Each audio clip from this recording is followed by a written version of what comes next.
নমস্কার, কেমন আছো বন্ধুরা? তো মহাদেব দত্ত ইউটিউব চ্যানেলে তোমাদের সবাইকে আবার স্বাগতম।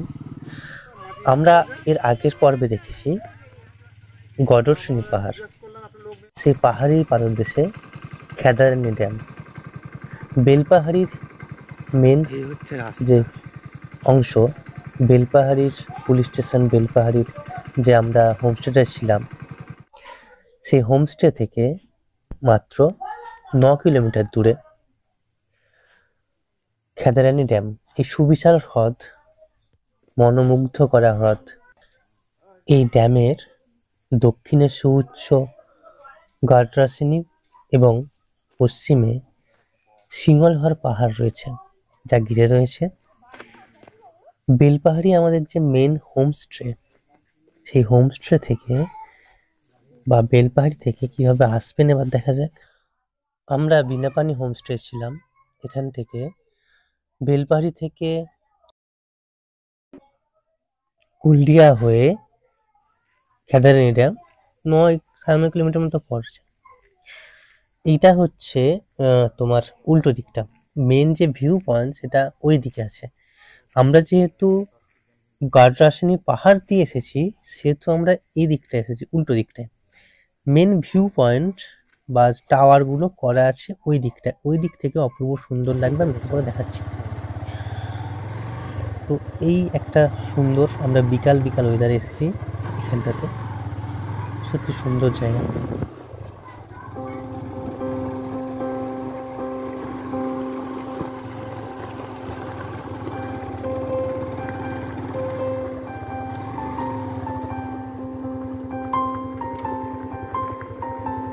দারুণ হচ্ছে, দারুণ দারুণ।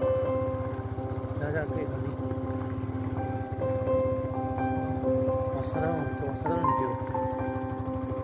একটা গান দেখে দিয়া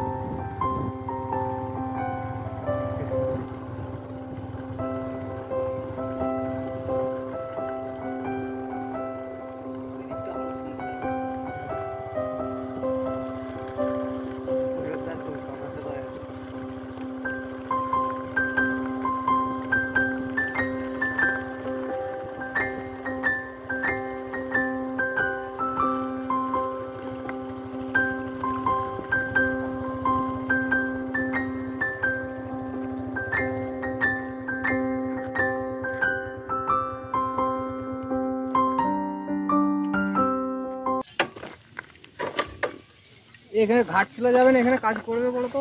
হ্যাঁ, কাজটা হলেই তো ভালো হতো।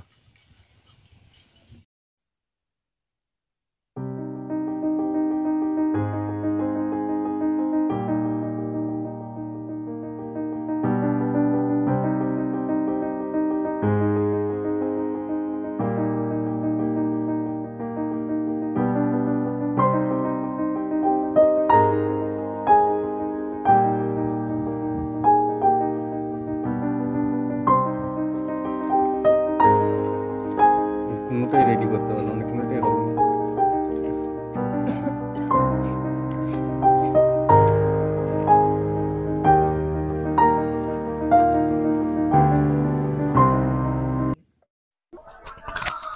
ওই দিগন্ত জুড়ে পাহাড়, জলের ওপর পাহাড়ের ছায়া,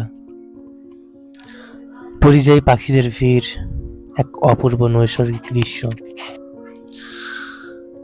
ঘর ছেড়ে, সবকিছু ছেড়ে এই পাখিদের মাঝে বিকালটা অসাধারণ কাটছে।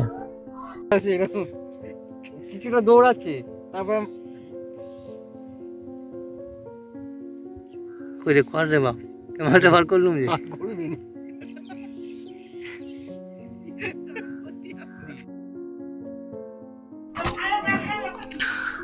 এখানকার মানুষদের ব্যবহার অসাধারণ, অসাধারণ আতিথেয়তা। সেই জন্যই ওনারা হয়তো এখানে আছেন। আমাদের মতো স্বার্থলোভী মানুষরা শহরে বসবাস করি। যেমন প্রকৃতি সরল, সাদাসিধে, অপূর্ব সুন্দর, সেরকম এখানকার মানুষরাও অপূর্ব সুন্দর। তাদের জীবনযাপন, তাদের ব্যবহার। হালকা হয়ে আস্তে আস্তে সূর্য ডুবে গেছে, অন্ধকার ঘনিয়ে আসছে। আস্তে আস্তে নির্ঝুমতার কোলে ঢেলে পড়ছে আমাদের পাহাড়, আর আমরাও আস্তে আস্তে আমাদের বেলপাহাড়ি হোটেলের উদ্দেশ্যে রওনা দিতে আরম্ভ করেছি। বেলপাহাড়ি এসে কিছু খাওয়া দাওয়া করলাম, তারপরে হোটেলে। পরের দিন আবার বেরোবো অন্য কোথাও।